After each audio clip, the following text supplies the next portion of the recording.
Bienvenue dans cette nouvelle vidéo de réseau de neurones qui est une partie de nos vidéos sur l'apprentissage supervisé. Alors pour aujourd'hui, nous allons décrire l'aspect mathématique de l'algorithme d'un algorithme de réseau de neurones. Et ici, on va supposer que on a un réseau de neurones à L couches. Donc, on a des couches d'entrée. Je vais essayer de schématiser. On a des couches d'entrée. Supposons là qu'ils sont les couches d'entrée qui prennent en entrée les observations qu'on va fournir à notre algorithme. Là, on va supposer qu'on a un certain nombre n observations. Et de façon intermédiaire, on a des couches cachées. Hidden layers. Ils sont souvent un bon nombre. On a des couches cachées. Et en sortie, on a la couche de sortie. Et lorsqu'on dit que notre réseau à L comporte L couches, ici on ne prend qu'en compte des couches cachées jusqu'aux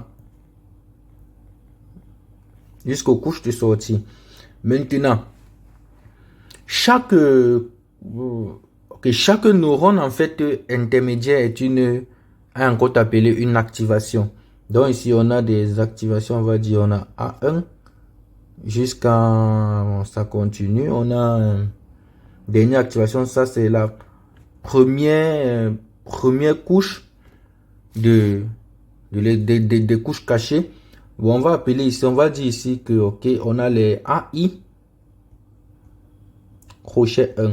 C'est-à-dire l'indice en haut, en fait c'est pour indiquer le numéro de la couche. Et ça va aller jusqu'à l'avant-dernière couche ici. L'avant-dernière. Bon, si ça c'est l'avant-dernière couche, on va appeler A. Ça sont les AI. Couche L-1.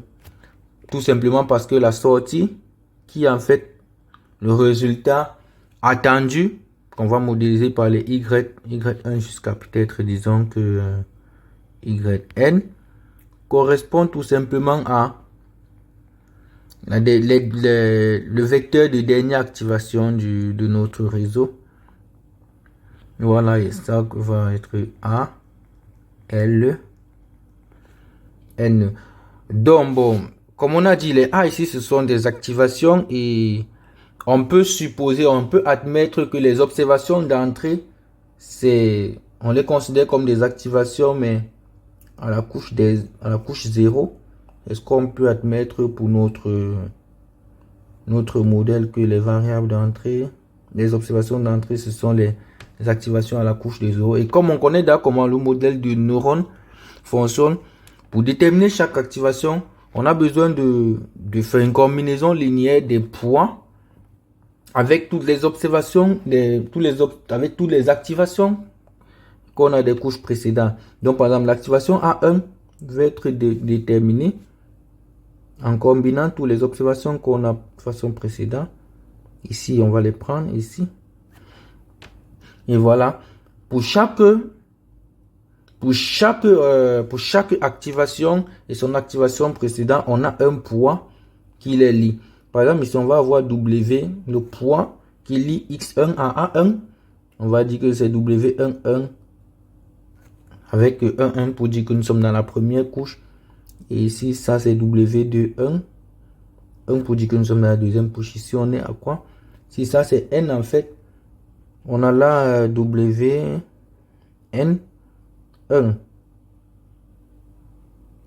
Pour dire que nous sommes à la énième couche. Et c'est le même jeu qui va se passer ici. L'activation qui est ici, du coup, il va toujours recevoir il va être combinaison linéaire de toutes les activations précédentes. Maintenant, pour chaque couche, on a aussi le biais. On peut modéliser le biais. Oui, on peut modéliser le biais parce que pour chaque couche ici, c'est-à-dire toutes ces activations ici,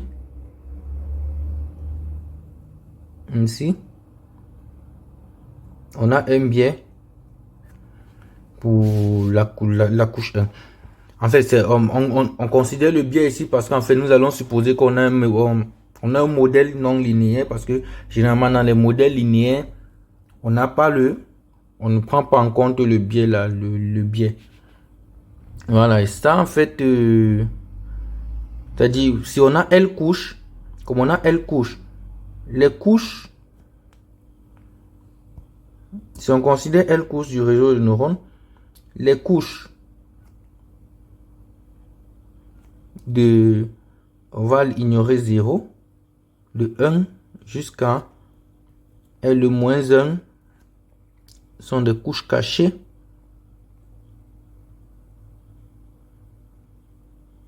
Et voilà la première couche.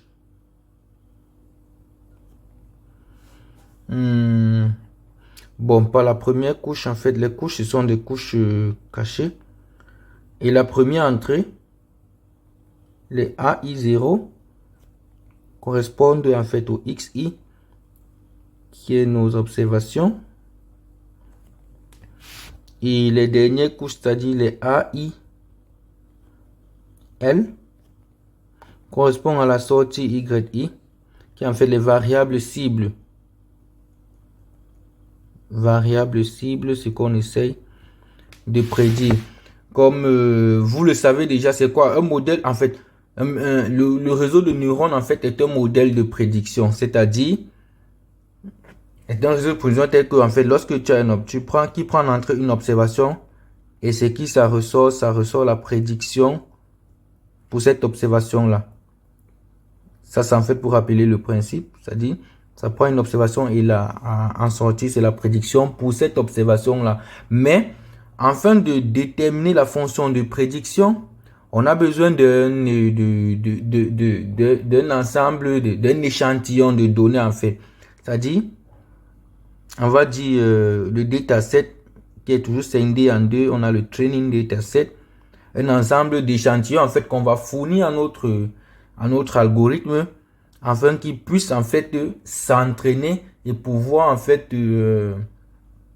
définir une bonne fonction de prédiction. Maintenant, pour un apprentissage supervisé, ce qu'on fournit à notre algorithme, les données qu'on fournit à notre algorithme, ce sont des observations et les résultats obtenus. Ça veut dire que l'algorithme s'entraîne à partir des observations et des résultats obtenus. On va dire les X, Y, Y. Et peut-être qu'il parle de 1 à N par exemple. C'est-à-dire on va fournir ça à notre algo. Oui, et il va s'entraîner avec ceci. De telle façon que lorsque je prends un X quelconque qui n'appartient pas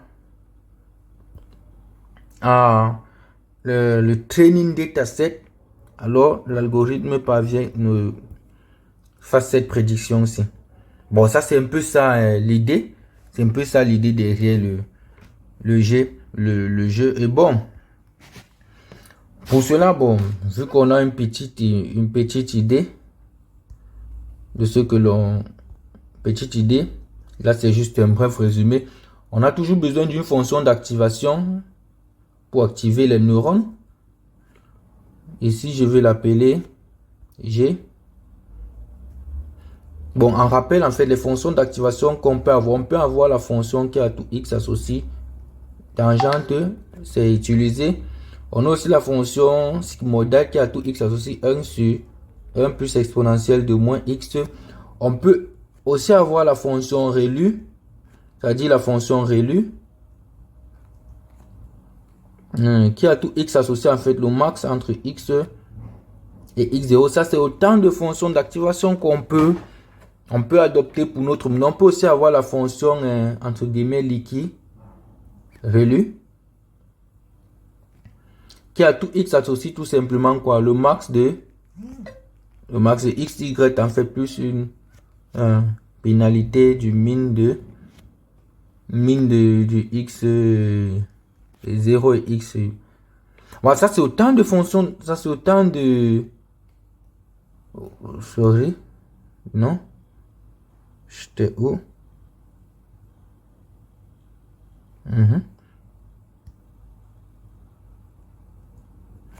Ça, c'est autant de fonctions d'activation qu'on peut utiliser pour notre modèle. Autant de fonctions d'activation qu'on peut utiliser pour notre modèle. Maintenant, nous allons définir ce qui se passe entre... Nous allons essayer de déterminer ou bien de définir ce qui se passe entre les couches en fait du réseau. On va voir ce qui se passe dans la première couche du réseau.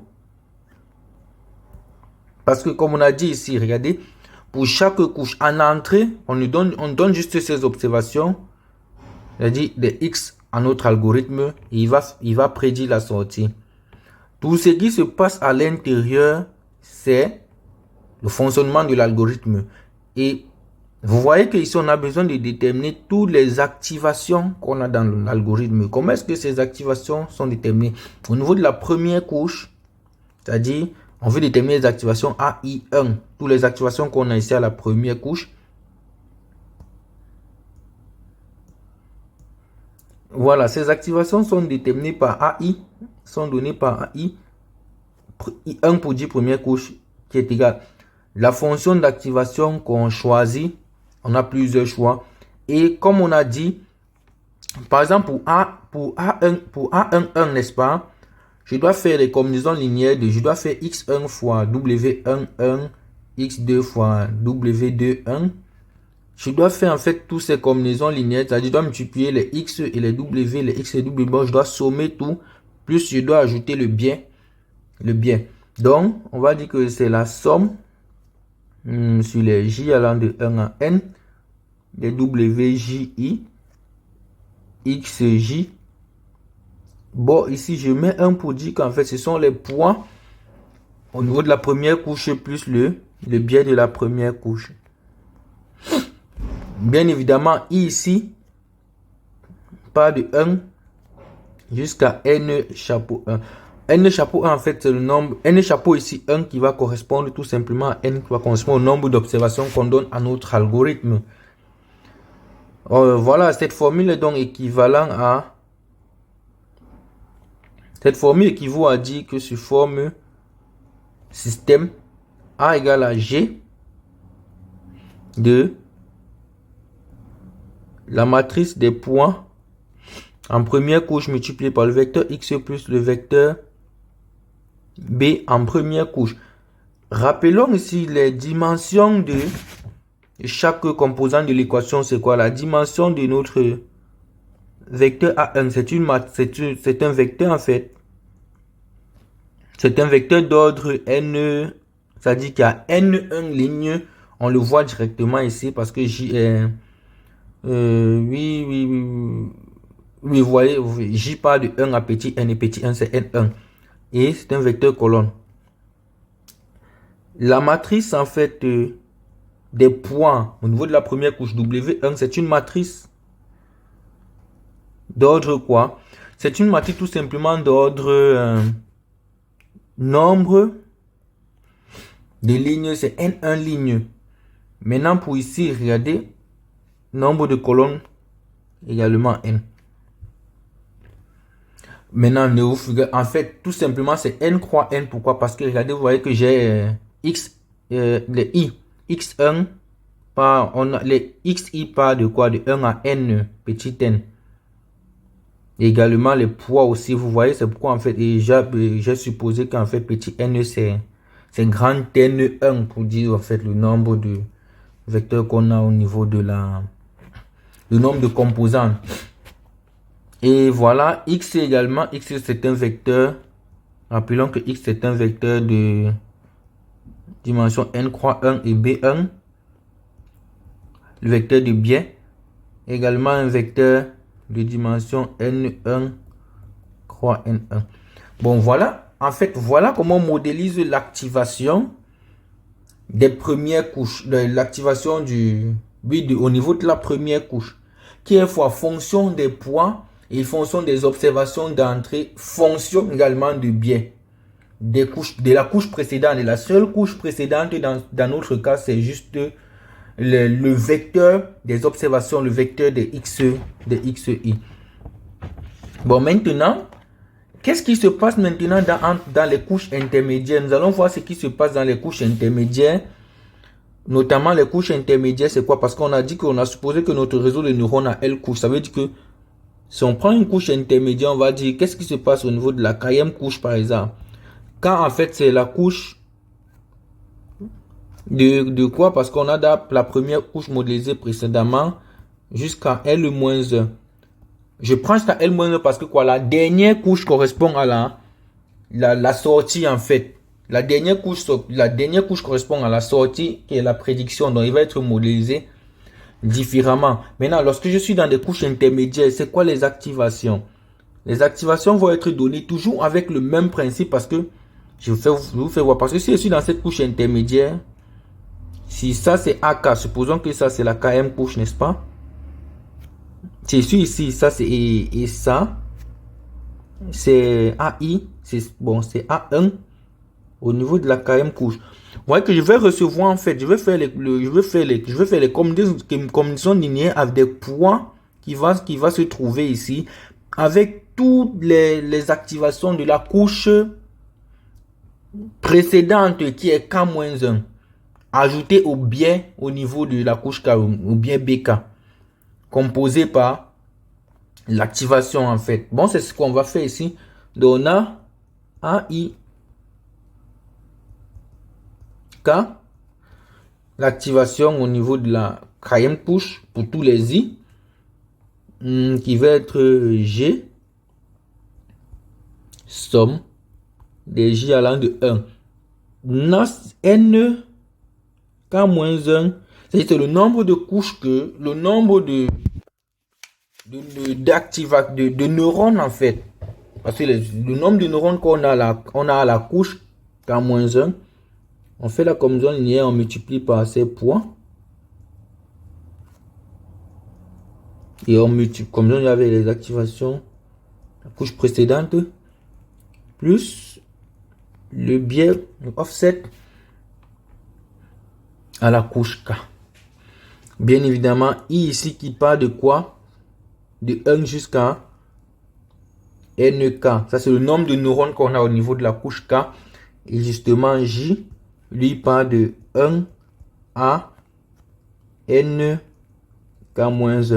Le nombre de neurones qu'on a à la couche précédente. I parce que quoi? Lorsque je suis au niveau de la couche K, lorsque je suis au niveau de la couche K, regardez, I qui part de 1 à NK, n'est-ce pas? Parce que sur le schéma, lorsque je suis au niveau de la couche K, tous les neurones ici qui est au niveau de la couche K, tous ces neurones-là, ils sont au nombre de NK.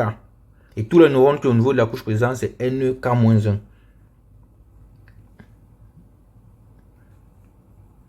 D'où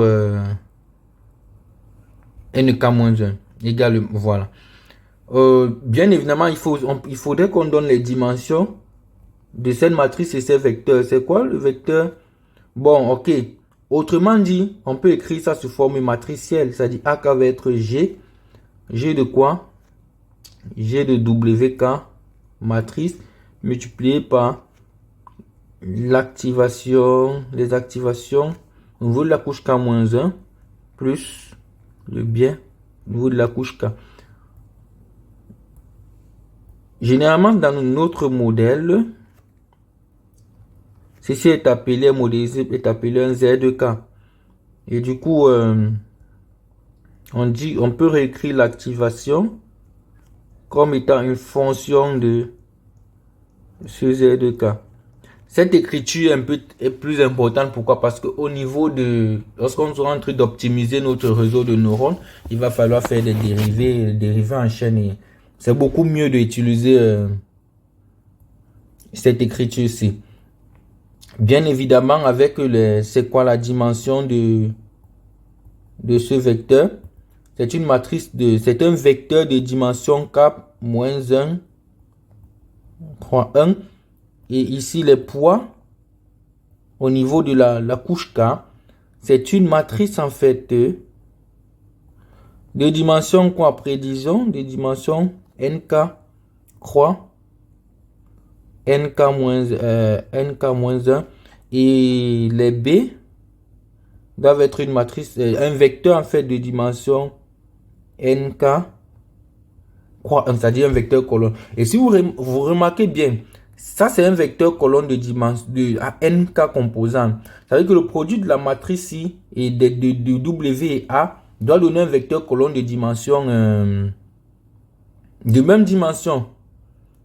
De même dimension, c'est-à-dire de dimension nk croix 1. Et si vous faites le produit de W en tenant compte juste des dimensions, tenant compte des dimensions, vous voyez la dimension de ça et ça. Lorsque je multiplie les deux, la dimension qui ressort, c'est juste nk croix 1. Et ça respecte bien avec la dimension qu'on a, pour avec la dimension qu'on a pour BK. Maintenant, voyons ensemble ce qui se passe au niveau de la dernière couche qui est la couche de sortie. La dernière couche, c'est-à-dire dans notre cas la L-ième couche,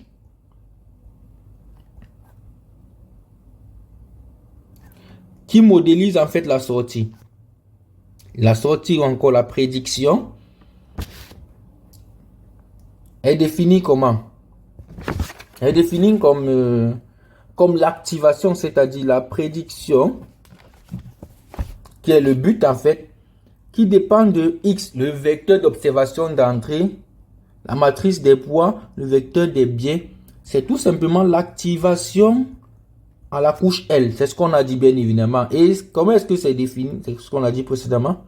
Comment est-ce qu'il est défini? Bon, A, I, L au niveau de la couche A. Le même principe. La fonction d'activation, je combine tous les activations précédentes et les points au niveau de la couche A, au niveau de la couche L, autant pour moi. Ici, j'y parle de 1 à N, L-1. On a les points au niveau de L. On a les activations précédentes, L-1, plus le bien. Et bien évidemment, ça veut dire qu'on peut réécrire, ok, la prédiction gamma, c'est tout simplement une fonction de, voilà, de W, L, A, N-1, plus BL. Voilà, on rappelle aussi ici que quoi, la matrice WL est une matrice qui a pour format NL, même jeu que précédent, croix, LL-1, AL, une activation, et c'est tout simplement, c'est un vecteur de ayant NL-1 ligne et bon, un vecteur colonne et BL également un vecteur colonne ayant NL mais ayant NL ligne. Vous voyez que si je vais résumer ce qu'on a ici, on voit en fait que le modèle de prédiction, c'est tout simplement un modèle, le modèle de prédiction, c'est tout simplement G fonction d'activation, c'est un WX plus B. WX plus B. Maintenant, j'aimerais un peu faire une petite remarque sur ce modèle. On voit déjà ici que ça, c'est un modèle non linéaire. Pourquoi? C'est un modèle non linéaire parce que vous voyez, vous avez la fonction la fonction affine ici, WX plus B. Donc, c'est un modèle non linéaire. Maintenant, dépendamment de... Ok. Dépendant de la fonction G, lorsque G est la fonction identité, ça veut dire que le modèle de régression s'écrit Y égale à WX plus B, qui correspond tout simplement à un modèle de régression non linéaire, qui est tout simplement un modèle de régression non linéaire. Et ici, dans le modèle, en fait, si dans le modèle, on considère B égale à 0, du coup, on a la prédiction Y chapeau égale à WX, qui est un modèle de régression linéaire. Qui est un modèle qui correspond à un modèle de régression linéaire. Par contre, si la fonction d'activation G est toute fonction non linéaire, si c'est toute fonction non linéaire,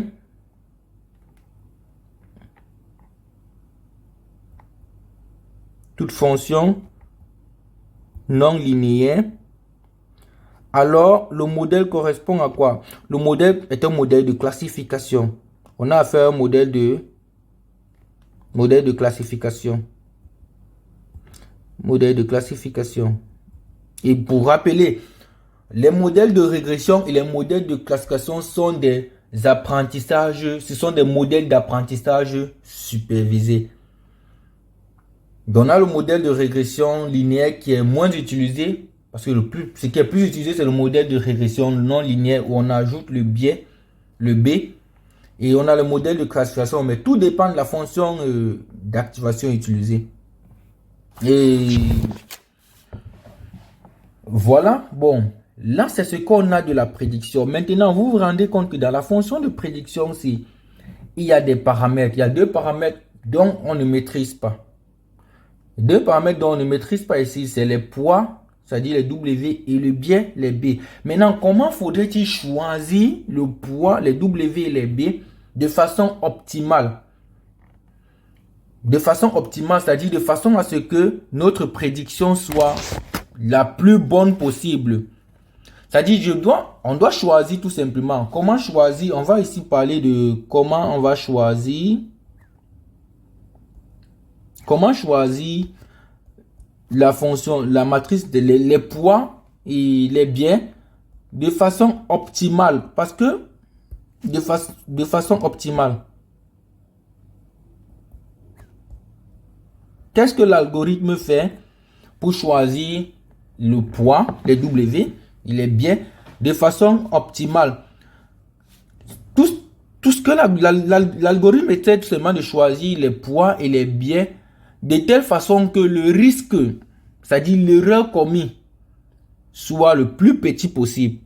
L'erreur commise, c'est quoi? L'erreur, en fait, c'est tout simplement la différence qu'il y a entre la valeur obtenue et la valeur, la vraie valeur, en fait. C'est-à-dire la différence entre la vraie valeur et la valeur obtenue doit être le plus petit possible. Donc, l'algorithme va choisir les W et les B, les poids et les biais, de telle façon que l'erreur est la plus petite possible. Et là, on utilise souvent l'erreur quadratique, en fait. On peut modéliser l'erreur par une erreur quadratique où on va dire un L de X qui prend un X, peut-être X qui est un vecteur ici. Le poids. Et bien, si c'est l'erreur quadratique, on va ajouter un demi ici. On va dire la somme sur les I qui part de 1. Si on a un échantillon de quoi? De Y chapeau, la prédiction de XI moins la vraie valeur de XI au carré. Bah, le carré, c'est pour tout le monde là. Au carré. Voilà. Donc, on choisit de bêta. On choisit vecteur θ, qui est le vecteur bêta, oméga et B, tel que θ chapeau soit l'argument du minimiseur de L2 x θ sous θ. Bah voilà, ça c'est la façon optimale en fait de choisir les poids. Parce qu'en fait, l'algorithme, ce qu'il fait, c'est que on va voir ça dans d'autres vidéos. L'algorithme, en fait, l'algorithme de cet apprentissage supervisé, qu'est-ce qu'il fait? À chaque itération, en fait, il ajuste le poids. À chaque itération, en fait, il ajuste les valeurs de ces poids de telle façon que la prédiction, en fin de compte, soit très bonne. Voilà, bon, ici maintenant, on tombe sur un problème de minimisation, en fait. C'est un problème d'optimisation classée.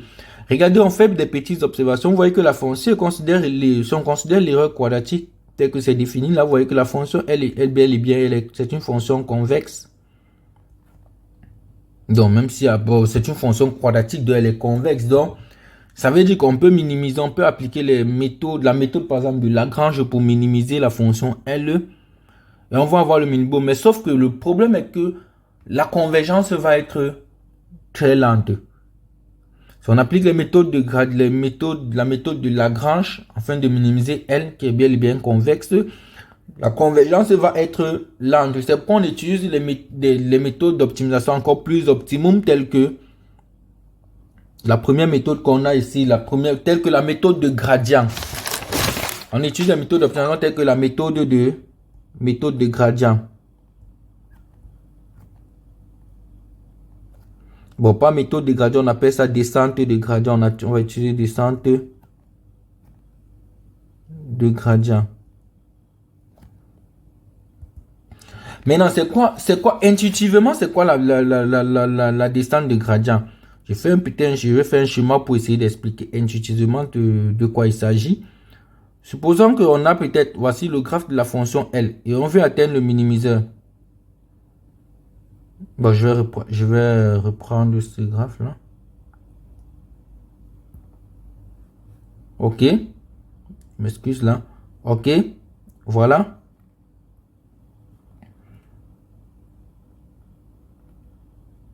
Supposons que, ok, c'est une fonction qui ça peut être un truc comme ça, tu vois. Voilà. Voilà. Supposons qu'on a là notre fonction f. Ok, un minimum peut être à ce point-ci. Un minimum peut être à ce point-ci. Mais comment est-ce que la méthode de gradient fonctionne? Déjà à la base, ce qu'on fait, c'est qu'on initialise les paramètres de départ. Peut-être, supposons que je peux initialiser mes paramètres de départ. Ma première valeur des paramètres θ0, il est ici. Maintenant, la méthode de gradient consiste à faire quoi? La méthode de gradient consiste à descendre vers le minimum en suivant le gradient. Par exemple, en suivant le gradient de notre fonction, bien sûr, en fait. Parce que lorsque je suis ici en 0, si je détermine le gradient, on sait que le gradient toujours est orienté et orthogonal au point. Le gradient de L, il est orthogonal, il est comme ça. C'est-à-dire que moins le gradient, un truc comme ça. Ça, c'est moins le gradient de L.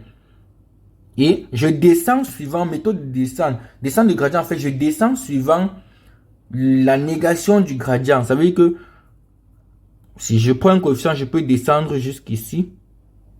Alors là, le prochain la prochaine valeur de l'estimation du paramètre, il est là. Ensuite encore, je détermine le gradient en ce point, on va dire θ1 là. Je détermine le gradient en ce point, je prends moins son gradient. Je tombe ici, ça c'est moins le gradient en θ1. Ça c'était moins le gradient en θ0. Vous voyez un peu. Je tombe ici. Vous voyez qu'en fin de compte, j'ai tendance à me rapprocher du minimiseur. C'est un peu ça la méthode de descente de gradient. Comment est-ce qu'on l'écrit donc mathématiquement? Mathématiquement, en fait, descente de gradient, qu'est-ce qu'on a?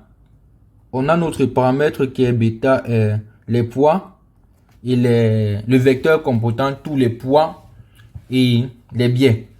On initialise nos paramètres qu'on appelle θ0. Maintenant, ici, on choisit le pas de descente parce que comme on descend, on va choisir le pas de descente. On peut choisir un pas de descente fixe. Choisis un pas de descente. Alpha positif fixe en fait. Et du coup, donc, ok. Bon, je vais toujours mettre un K ici pour dire qu'en fait, je suis à la couche K parce que ça se fait couche par couche. Du coup, l'estimation à la couche K de I va être l'estimation de I à la couche K moins, je descends vers le gradient, moins le gradient de L. C'est-à-dire, je dérive moins le gradient de L. Et oui, le gradient de notre fonction P est en fait, je descends et je répète jusqu'à ce que l'algorithme converge. Je répète jusqu'à ce qu'on a convergence. Parce que vous voyez bien, bel et bien ici dans le schéma, je dois répéter, descendre, jusqu'à ce que j'ai convergence. Répète jusqu'à convergence. Voilà. Ça, c'est une méthode en fait très optimale afin de déterminer les paramètres optimums, c'est-à-dire les poids optimaux et les biais optimaux qu'on va mettre dans notre réseau de neurones afin d'avoir une meilleure prédiction, afin d'avoir une bonne prédiction. Mais cette méthode de gradient simple ou bien encore cette méthode de gradient classique reste non optimale. Pourquoi est-ce que cette méthode de gradient classique reste non optimale? Cette méthode de gradient classique reste non optimale. Pourquoi? Parce qu'avec cette méthode de gradient, par exemple, vous voyez ici, là, ça c'est un minimum local. Minimum local. Donc, ce qui peut se passer, c'est que quoi? La méthode de gradient peut déjà converger vers un minimum. La méthode de gradient classique, si bien illustré qu'on a fait là, peut arriver que ça converge vers un minimum local et ça s'arrête là. Pas un minimum global. En fait, c'est ça un des points faibles, en fait. Un des points faibles de la méthode de gradient, c'est que la méthode de gradient, la descente de gradient classique peut nous amener vers un minimum local. Et ça qui n'est pas très bon. Donc, ce qu'on va proposer alternativement, c'est la méthode de descente de gradient stochastique. Descente de gradient stochastique. Descente de gradient stochastique. Qui va pallier à ce problème de tomber en fait sur des minimums locaux, mais plutôt on va tomber sur des minimums global.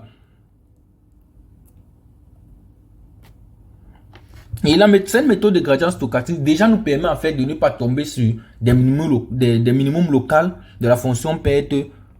Ça nous permet de tomber sur des minimums globaux. Et aussi, c'est très adapté lorsque nous sommes en train de travailler en grande dimension. Lorsqu'on a un très grand nombre de données et on a un problème de classification, la méthode de gradient stochastique reste la mieux adaptée.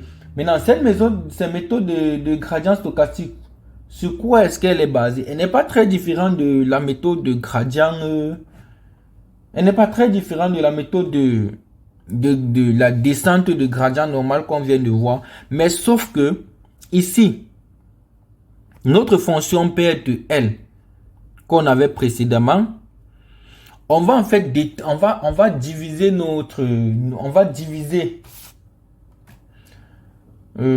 comment est-ce que je vais expliquer ça? Voilà, on va désigner en fait notre famille d'observation en mini batch.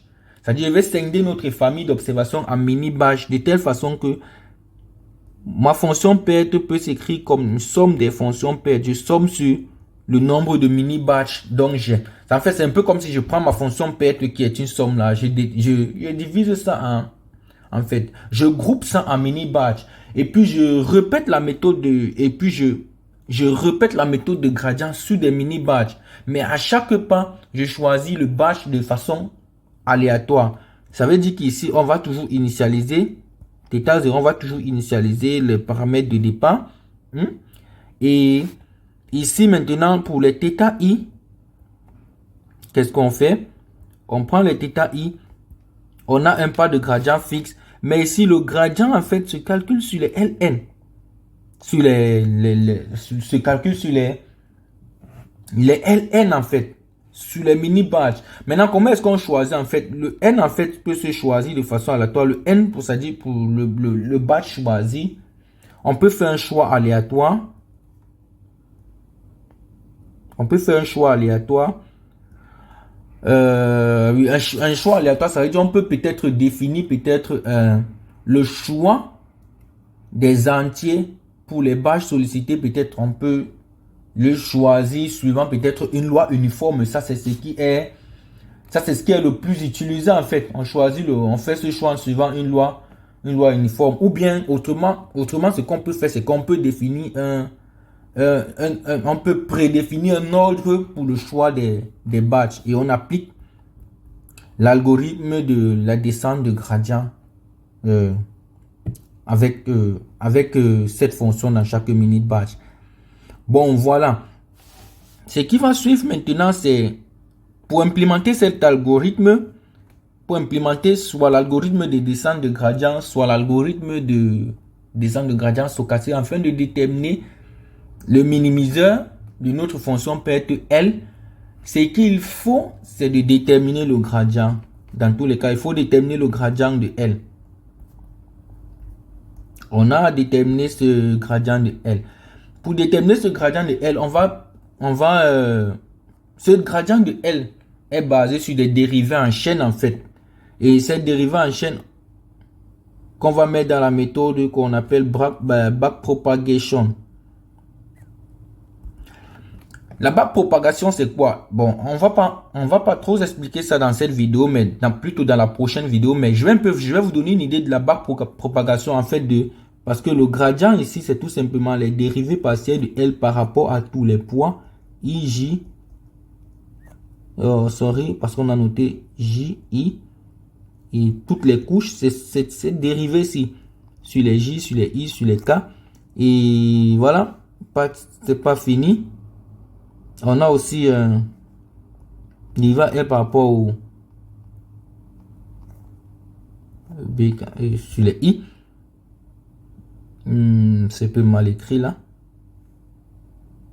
Bon, vous pouvez mettre sur forme vecteur colonne, un truc comme ceci. En fait, voilà, le gradient de L, il suffit d'avoir des dérivés de la fonction P par rapport à tous les paramètres de notre réseau non, c'est-à-dire par rapport à tous les poids et par rapport à tous les biais. Maintenant, le principe de dérivée ici va être fondé sur un principe qu'on appelle backpropagation. Pourquoi back, par exemple? En fait, c'est un principe de dérivation en chaîne, mais en retour. Je rentre encore sur le réseau de neurones qu'on a défini, illustré au départ. Voilà. Lorsque je suis ici, lorsque on est à et la couche L correspond à notre sortie. La couche L correspond à notre sortie gamma. Et ce qu'on fait, c'est qu'on définit la fonction P comme étant quoi? Fonction de X, l'entrée, les poids et W. L'entrée est ici derrière. Mais il est présent, il est fonction de la fonction. Là, les entrées X, ils sont au début, mais présents dans la fonction P. Ce qu'on fait, c'est qu'on va commencer, on va faire une dérivation en chaîne. On va dériver par rapport à on va faire la dérivée de L par rapport à L-1, dérivée de L par rapport à L-2, jusqu'à ce qu'on va atteindre la dérivée par rapport à XI. En fait, qui est un principe aussi très classique, c'est quoi? On dérive en rentrant, on dérive en rentrant, on dérive en rentrant jusqu'à ce qu'on atteigne la dérivée par rapport au XI. Ce dont on a besoin en fait dans ces gradients-là. Donc, c'est pourquoi on va appeler, c'est pourquoi on appelle ça backpropagation et on va essayer de regarder ça. On va essayer de regarder ça très prochainement. D'accord. Je vous remercie d'avoir suivi cette première partie de vidéo sur les réseaux de neurones et à très bientôt pour la suite de la vidéo.